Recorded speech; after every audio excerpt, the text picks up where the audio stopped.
Chantons joyeusement. La la la la la la la la. La la la la la la la la la la. La la la la la la la la la la la. La la la la la la la la la la la. La la la la la la la. La la la la. Prions. Seigneur, aujourd'hui, nous sommes venus devant toi pour t'adorer, te célébrer et te rendre un culte. Bénis notre cœur et notre foi et que tu reçois tout pour ton nom, pour ta gloire. Merci, je prie en Jésus-Christ. Amen. Lisons le verset chapitre 1, versets 3 et 4. 3 et 4. Ainsi, béni soit le Dieu, le Père de notre Seigneur Jésus-Christ, qui selon sa grande miséricorde nous a régénérés par la résurrection de Jésus-Christ d'entre les morts, pour une espérance vivante, pour un héritage qui ne peut se corrompre, ni se souiller, ni se flétrir, qui vous est réservé dans les cieux. Pierre a écrit ces deux épîtres par l'aide de Silas. Et très probablement, c'était l'époque de Néron, où il y eut une grande persécution de 54 à 64 après Jésus-Christ. Cette lettre est souvent nommée lettre d'encouragement. La raison en est parce que Pierre a attribué la plupart de ses pages aux chrétiens dans les souffrances, aux croyants dispersés dans les régions d'Asie. Il montre l'héritage éternel qui leur est réservé dans les cieux au dernier jour. Puis il les exhorte à marcher avec persévérance. La qualité d'une vie humaine quelconque se détermine par son regard vers la souffrance qu'il passe sur la terre. Ceux qui l'acceptent comme un don de Dieu s'accroît dans la vie sans cesse, malgré des diverses épreuves, et jusqu'à devenir de grands arbres de Dieu. Premièrement, vous êtes élus. Pierre adresse quelques mots de salutation au début de l'épître. Pierre, apôtre de Jésus-Christ, aux élus qui sont étrangers dans la dispersion. Ici, nous rencontrons des vocabulaires se rapportant au statut. Pierre s'identifie comme apôtre de Jésus-Christ. Apôtre signifie envoyé. Et pendant le vivant de Jésus-Christ, il a envoyé des 12 disciples pour le voyage de mission, pendant lequel il devait prêcher la bonne nouvelle de Jésus-Christ, guérir les malades. C'est comme nos binômes qui partent pour prêcher la bonne nouvelle de Jésus-Christ. Dans mon rêve d'hier, un homme m'a raconté joyeusement comment il est parti gagner une âme par son prêche. Quand il parle de ce mot apôtre, ce qui m'a donné beaucoup de joie. Quand il parle de ce mot apôtre, beaucoup de pensées se seraient croisées dans la tête de Pierre. Autrefois, Pierre n'était qu'un pêcheur de poissons de la Galilée. Or, un jour, Jésus vint vers lui et l'appela en disant « Sois sans crainte, désormais tu seras pêcheur d'hommes. » Pierre, au début, n'était pas très intéressé à la parole, car quand la foule écoutait le sermon de Jésus, il réparait les filets. Mais après la pêche miraculeuse qu'a exercée Jésus, et que ses yeux s'ouvrirent et virent qu'il est un pêcheur mourant, comme des poissons dans la bande, frappés par une intempérie de la mer de Galilée. Mais Jésus l'appela à devenir son disciple. Au début, il ne comprenait pas très bien ce qu'est de devenir pêcheur d'hommes. Mais au fur et à mesure de son disciple-là, il comprit que c'est rien d'autre que la vie d'un apôtre envoyé. Puis un jour de Jésus, de vrai, Jésus lui donne ce titre apôtre. Toi, tu es apôtre. Apôtre parut être un grand titre pour lui. Mais il comprit que ce n'est pas pour un honneur qu'il est ainsi nommé, mais c'est pour mourir et pour les âmes mourantes, comme lui auparavant. Nous sommes chrétiens, mais les chrétiens sont aussi les envoyés de Dieu pour ce but précis d'être pêcheurs d'hommes. Quand Jésus dit « je te ferai pêcheur d'hommes », il s'affirme que notre vie de disciple sera abondamment bénie par l'abondance du salut des âmes. Deuxième statut est élu. Pierre appelle les disciples, des chrétiens dispersés et de fuyant des persécutions, élus.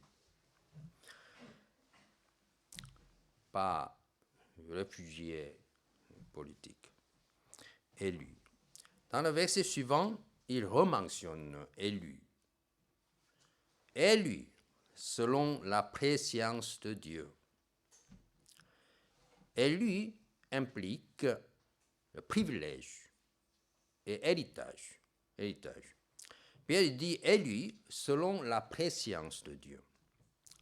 Certains disent qu'ils sont tombés à l'appel de Dieu par hasard, en se disant « pourquoi moi ?»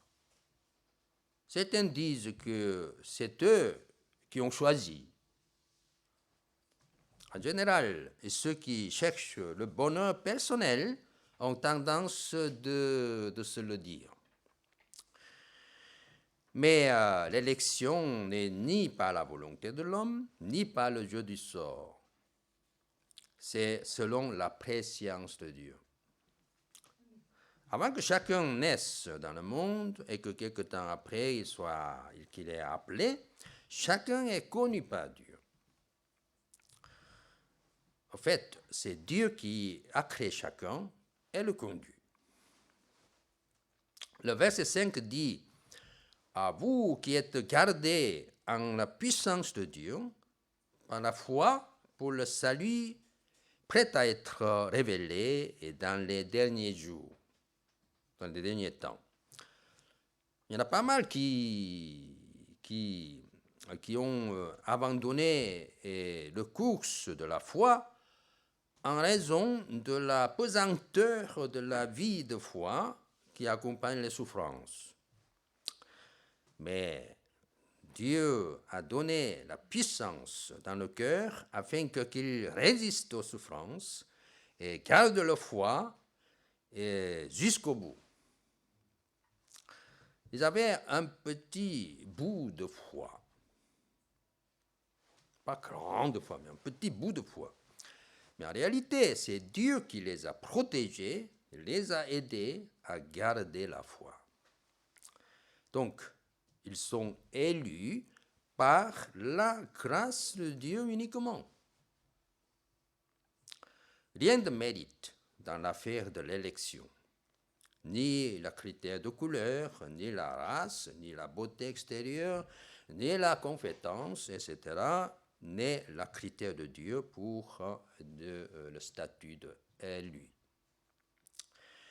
Pierre ajoute qu'à part de l'action de Dieu, il y a deux éléments humains quand même. Il s'agit justement le bout de foi qu'on a, l'homme a. Par la sanctification et pour l'obéissance et l'aspersion du sang. L'homme est appelé à faire la sanctification. Si un chrétien se contente de son titre nominal seulement, ou s'il ne change pas son comportement malgré sa chrétienté, cela est un signe qui risque de ne pas être élu de Dieu. La Bible dit qu'il y a beaucoup d'appelés, mais peu d'élus. Ensuite, la vie d'un élu se caractérise par son obéissance. Or, l'obéissance et l'inspection du sang et ont la relation pile et face. L'inspection et par le sang se rapporte au baptême. Le baptême n'est pensable qu'avec le sang. Et par la repentance du péché, le baptisé se libère de ses jougs d'esclavage et éprouve une nouvelle vie pleine de lumière. Cette nouvelle vie du baptisé se caractérise par l'obéissance comme signe. Comme Paul le dit, il était autrefois fils de rébellion sous la commande de son chef, diable. Il se conduisait donc selon la convoitise charnelle, en exécutant sa volonté, sa pensée, et foncièrement charnelle, ainsi devenant enfant de colère. Voilà, c'est l'ancien statut. Mais quand il accepta Jésus, par l'aspersion de sang, son sang souillé du péché est tout d'un coup purifié, et il devint un enfant de lumière. Il résout son caractère de rebelle, du coup, et devient du coup tout docile. Un peu comme ce démoniaque Marc V, qui se meurtrissait tout le temps au milieu des tombes, son corps, par esprit de rébellion contre ses parents et contre sa société. Mais il devint tout d'un coup docile, restant assis avec son habit haillon, mais bien arrangé quand même, sur son corps nu. En tout cas, l'élu ne cesse de se sanctifier par la vie d'obéissance.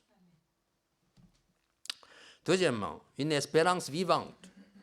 Lisons le verset 3 et 4. Béni soit Dieu, Père, de notre Seigneur Jésus-Christ, qui, selon sa grande miséricorde, nous a régénérés par la résurrection de Jésus-Christ d'entre les morts pour une espérance vivante, pour un héritage qui ne peut ni se corrompre, ni se souiller, ni se flétrir, et qui vous est réservé dans les cieux. L'espérance que le Seigneur Jésus a réservée aux élus est une espérance pas comme les autres.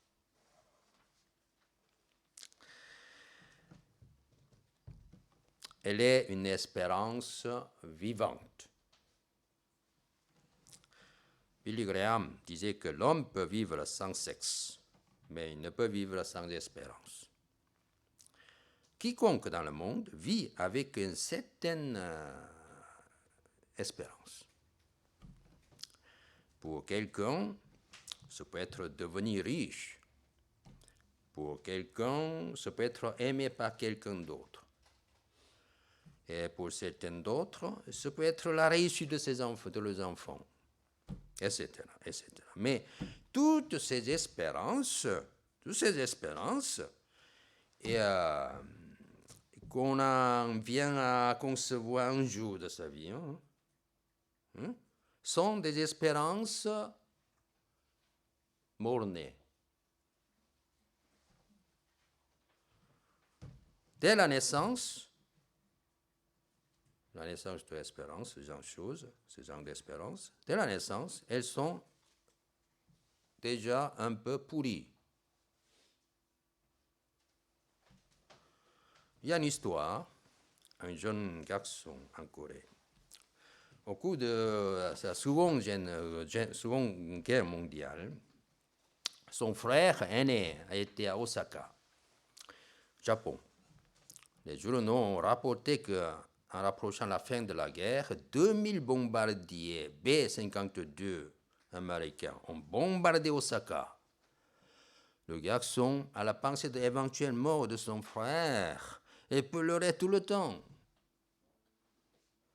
Un jour, il s'est procuré une pomme en apparence très belle et délicieuse. Alors sa pensée immédiate se dirigeait à son frère. Et il voulait tellement l'offrir à son frère s'il a la chance d'être vivant et de retour.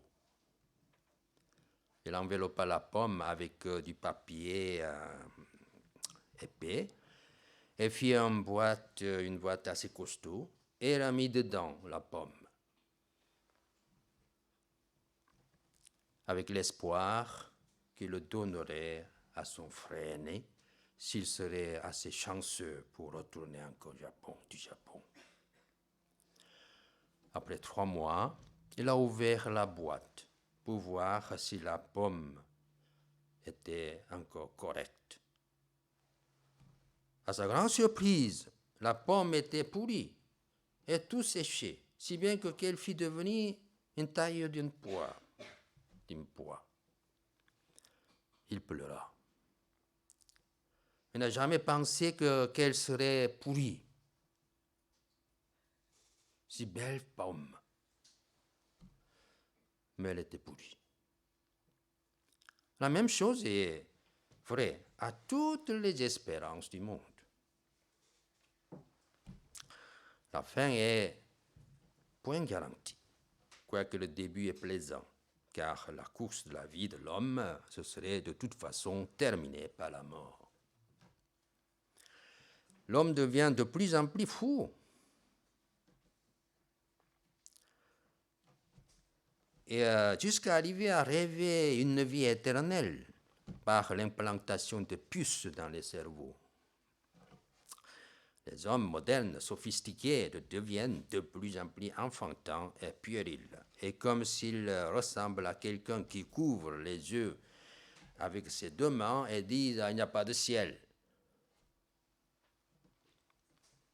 Ils pensent que la combinaison des chiffres peuvent résoudre toutes les choses.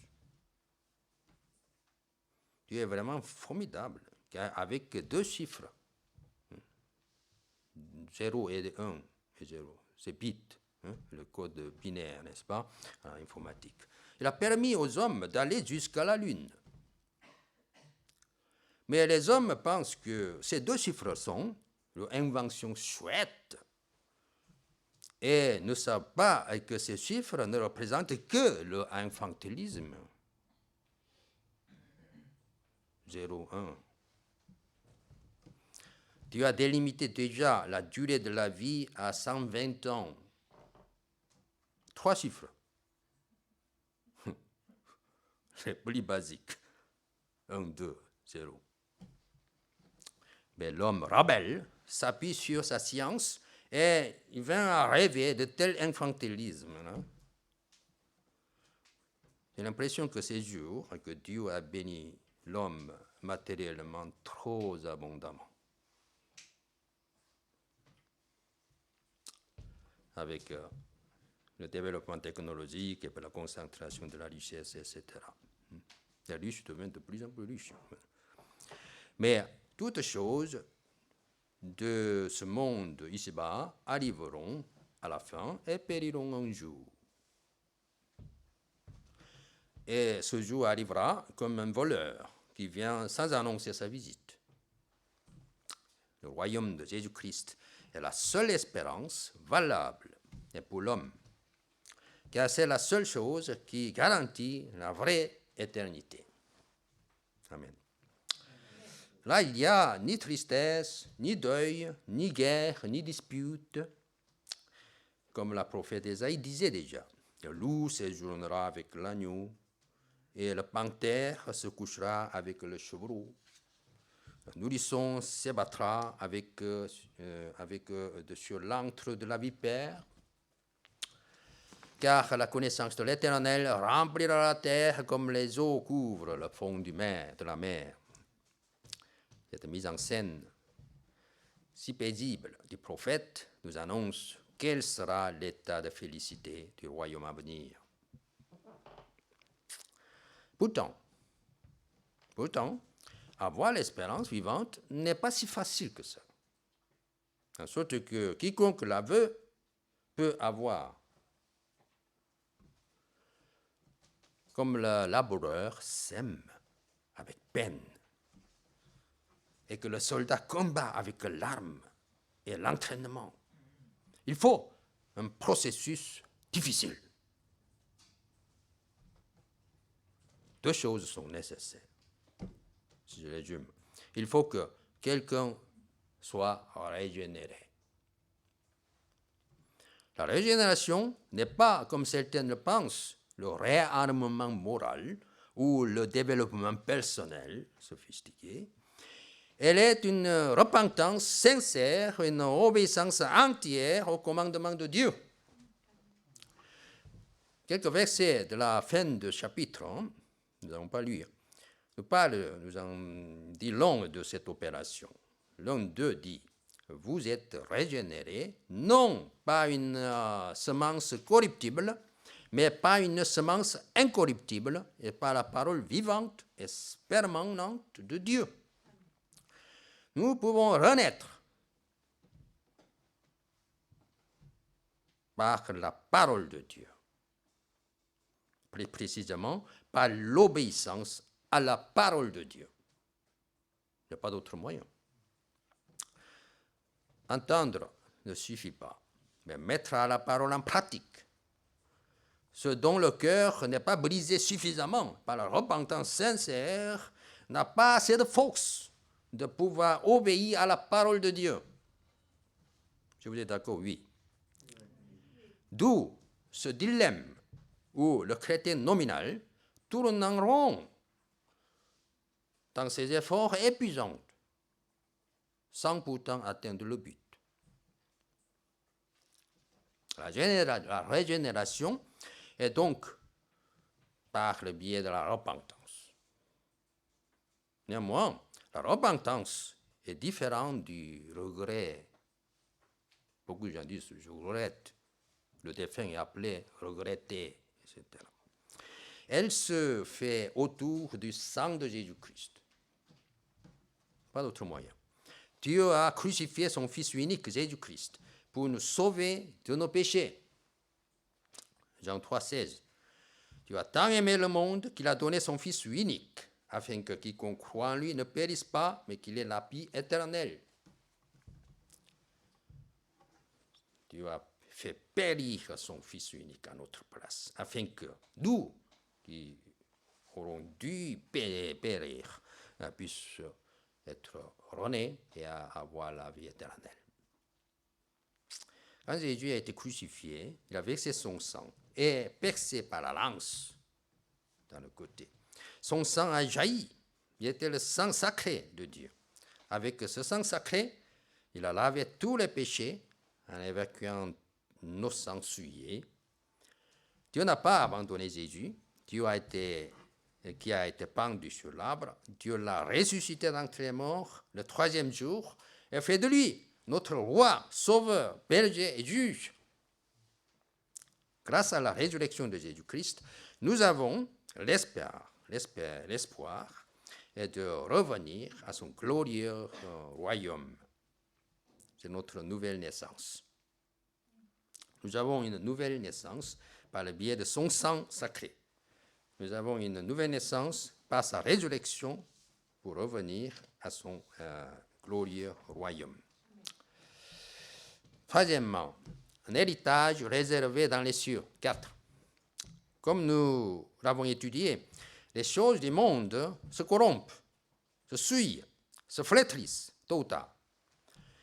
Les choses matérielles se désintègrent et au fil du temps, n'est-ce pas? Le Royaume-Uni de Grande-Bretagne avait alors conquis de nombreux pays et a apporté tant de pierres précieuses et bijoux en provenance d'autres pays et décoré la couronne de la reine et tout son pays, partout. Maintenant, toutes les décorations sont tellement vieilles et rongées et que les gens passent énormément de temps pour seulement de réparer ces choses. L'espérance du royaume est éternelle, incomparable avec celle du royaume du monde. Un journaliste dit que l'espérance qu'a eue le Royaume-Uni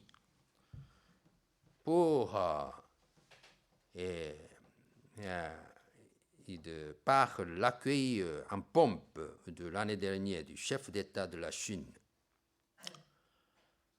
est mort-né. En raison de la coalition récente avec les États-Unis dans l'affaire de sous-marins australiens, l'espérance du monde est de la sorte. Rien n'est constant, mais elle est comme un sable mouvant, tout pouvant basculer d'un moment à l'autre. Car l'homme lui-même n'est qu'une existence temporelle et conditionnée par la circonstance. Mais le royaume de Dieu est constant. Il est éternel et l'espérance là-dessus est vivante. Nous pouvons avoir une espérance vivante par la mort et la résurrection de Jésus-Christ. Lorsque nous avons une nouvelle naissance par la mort et la résurrection de Jésus-Christ, les choses du monde apparaissent temporaires. Lorsque nous avons la nouvelle naissance par la mort et la résurrection de Jésus, notre système de valeurs est transformé. Dans le passé, nous aspirons à être des hommes, des femmes mondains, mais grâce à la renaissance de Jésus, nous aspirons à autre chose. Nous aspirons à, par exemple, épouser un homme et une femme pieux et devenir le citoyen du royaume de Dieu. Épouser une femme ou un homme de foi est vraiment une bénédiction, un sujet de remerciement incommensurable. C'est-à-dire que quelque chose qu'on ne doit jamais oublier, quoi. Dans le passé, nous étions impatients de gagner une somme d'argent pour acheter une maison et qui nécessite une sorte de gage à vie, quoi. Et en pensant que nous y vivrons éternellement. Mais à travers une nouvelle naissance en Jésus, notre système va le changer. Comme ça, nous aspirons à la seconde venue de Jésus-Christ, de sorte qu'il peut nous amener à son glorieux royaume éternel, où il n'y a que des palais, quoi. Marie de Jean XII a eu cette espérance vivante quand elle amena et versa son parfum d'un coût très très cher sur Jésus. Judas s'excita de cet acte ignoble, de gaspillage. Il n'était qu'un homme ingrat, quoi. À la pensée de l'héritage éternel et incorruptible, tous nos actes d'épargne perdent le sens. Selon le modèle économique, le saving, vous savez en anglais saving est l'investissement.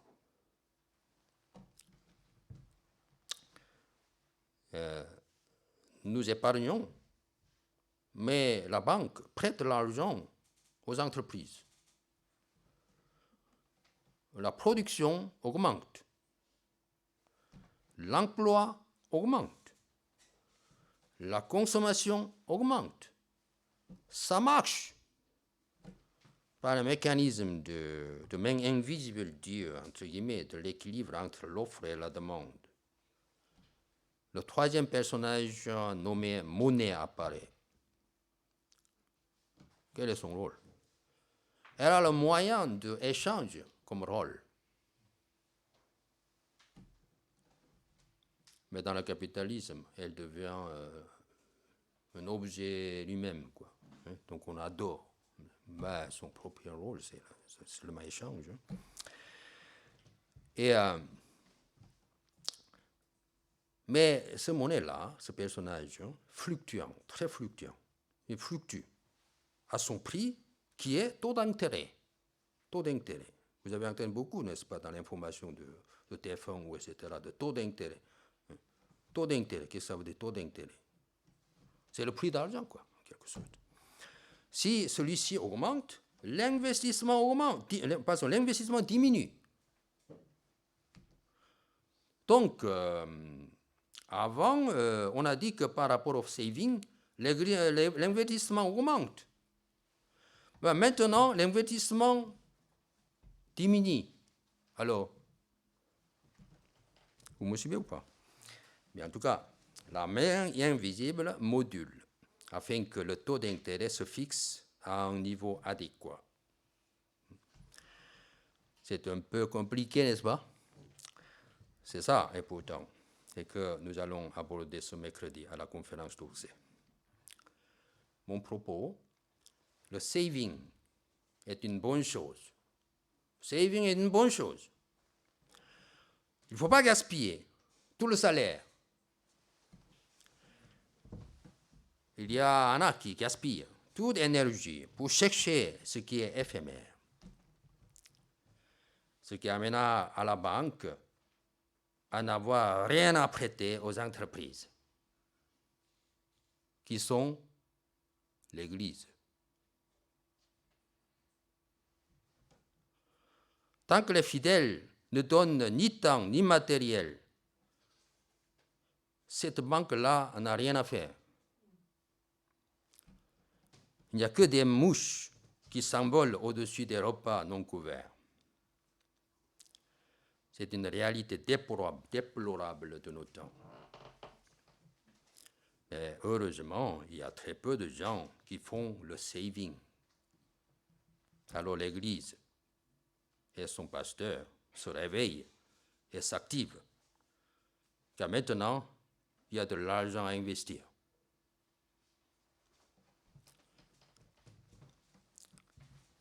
Préparons le royaume de Dieu, non en donnant, mais simplement en donnant à la banque. Vous récupérerez, car cette banque est fidèle à sa tâche de jouer avec le taux d'intérêt pour un rendement maximal de vos argents, de votre argent. Cette banque va vous aider à avoir la meilleure retraite pour vous. Vous croyez ou pas? Meilleure retraite pour vous. N'oubliez pas que le nom de cette banque.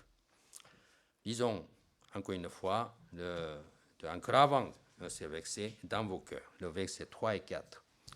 Béni soit le Dieu, Père de notre Seigneur Jésus-Christ, qui, selon sa grande miséricorde, nous a régénérés par la résurrection de Jésus-Christ d'entre les morts, et pour une espérance vivante, pour un héritage qui ne peut ni se corrompre, ni se souiller, ni se flétrir, qui vous est réservé dans les cieux. Quatrièmement, tressaillez d'allégresse, versets 6 à 9. Lisons le verset 6. Vous en tressaillez d'allégresse, quoique vous soyez maintenant pour un peu de temps, puisqu'il le faut affliger par diverses épreuves. Nous avons une espérance vivante par la mort et la résurrection de Jésus-Christ, nous avons appris. Mais de façon surprenante, la vie chrétienne conditionne le bonheur et en supposant de passer beaucoup d'épreuves. Si nous voulons être de bons chrétiens, nous devons prévoir et nous apprêter à supporter de diverses sortes d'épreuves et grandir dans notre homme intérieur dans cette lutte avec les épreuves. En effet, quand nous menons notre vie chrétienne, de temps à autre, nous sommes confrontés aux épreuves très difficiles, insupportables. Mais nous devons faire face à ces épreuves avec une bonne attitude. Nous devons avoir une bonne attitude envers les souffrances, afin d'extraire de l'or pur de notre vie. Le minerai d'or doit être mis dans la fournaise de feu qui fait fondre ce minerai d'or et pendant que toutes les choses inutiles sont supprimées.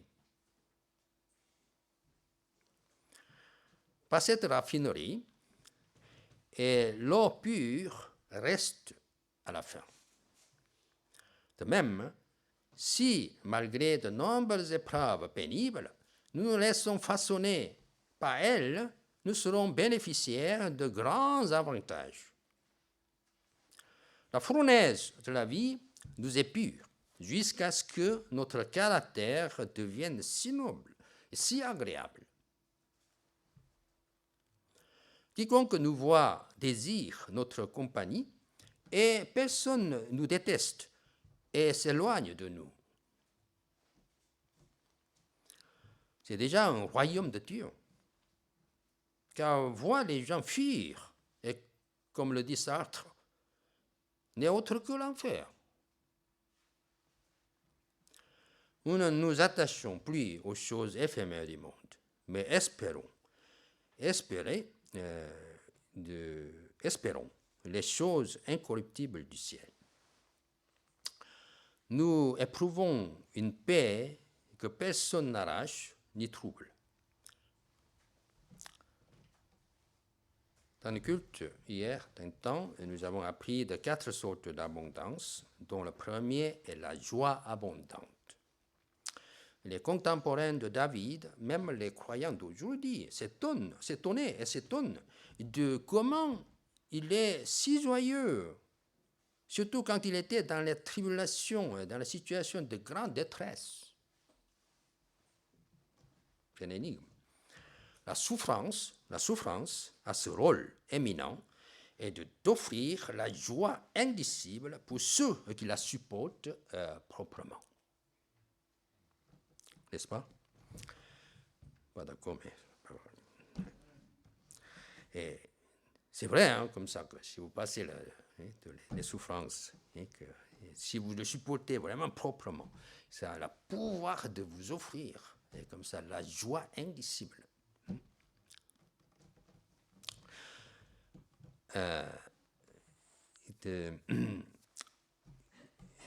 Le 3/4 des psaumes étaient écrits par David.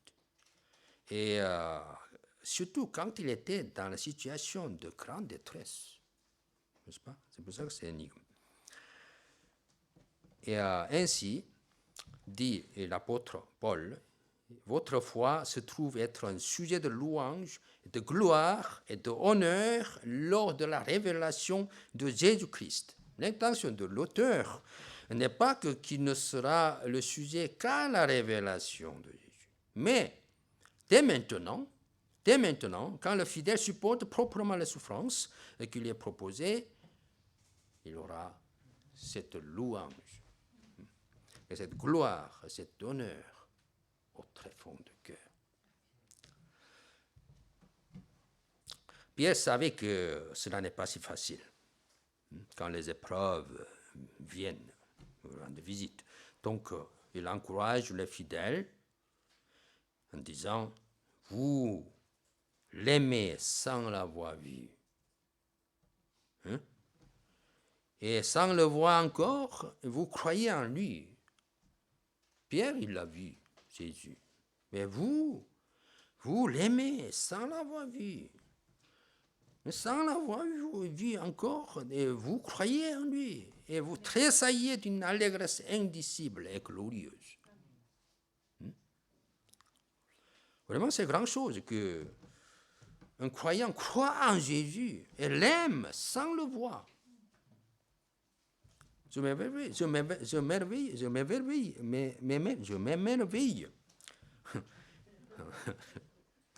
de nos jeunes qui, malgré le bas âge et peu d'expérience, servent l'œuvre de Dieu de tout leur cœur avec beaucoup de joie.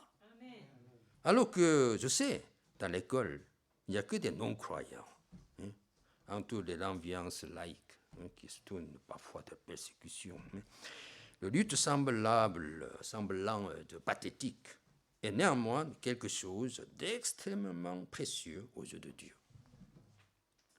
En tant que pèlerins, nous pouvons perdre beaucoup de choses, c'est vrai, mais nous ne devons pas perdre la joie. Car nous savons que notre Seigneur accomplit ce qui est impossible, c'est-à-dire que le salut de mon âme par l'effusion de son sang précieux. C'est la cause fondamentale de la joie. Puis il nous a réservé un héritage dans le ciel, incorruptible, éternel. N'est-ce pas? Notre sujet de joie. Cinquièmement, qu'est-ce qui serait plus précieux que le salut? Versets 10 et 12. C'est aussi de nombreux gens pensent que quelques euros supplémentaires sont plus importants que le salut. Qu'est-ce que c'est le salut? Car ils n'ont pas la compréhension spirituelle pour connaître le sens du salut.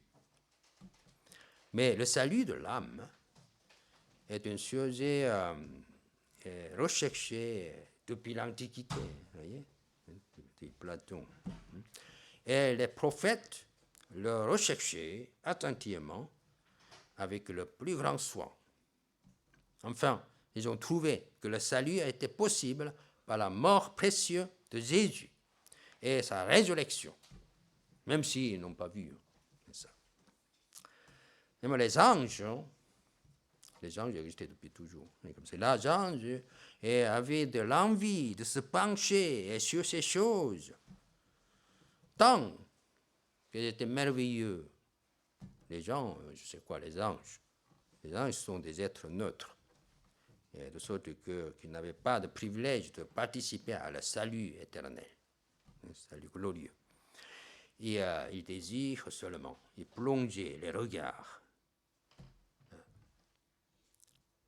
émerveillés, mais pourtant, ils sont exclus, donc ils soupirent là-dessus. Dans ce passage, nous apprenons que nous devons avoir une identité claire d'un serviteur de Jésus-Christ, l'apôtre envoyé. Sinon, on ne peut aider le troupeau des brebis de Dieu.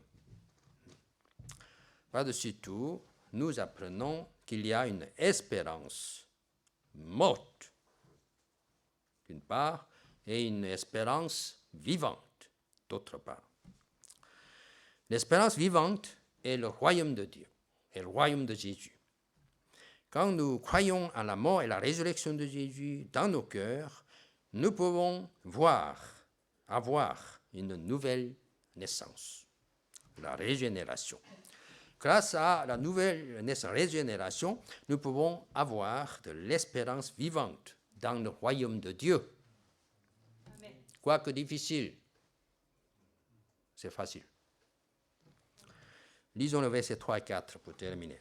Béni soit Dieu Père de notre Seigneur Jésus-Christ, qui, selon sa grande miséricorde, nous a régénérés par la résurrection de Jésus-Christ d'entre les morts, pour une espérance vivante, pour un héritage qui ne peut se corrompre, ni se souiller, ni se flétrir, qui vous est réservé dans les cieux. Alléluia. Seigneur, merci. Je le dis, tu nous as donné espérance vivante dans le royaume de Dieu, dont l'héritage ne peut ni se corrompre, ni se souiller, ni se flétrir. Seigneur, quelle grâce merveilleuse. Et nous apprenons d'autre part qu'il risque très fort que cette espérance vivante naisse que à travers les souffrances sur la terre. Nous n'aimons pas les souffrances, c'est vrai, Seigneur, mais elle nous a bien avoir une conception correcte envers les souffrances, bien regarder ces souffrances de ton point de vue, et que nous puissions être le possesseur de cet héritage du royaume de Dieu dans le ciel. C'est prié au nom de Jésus-Christ. Amen.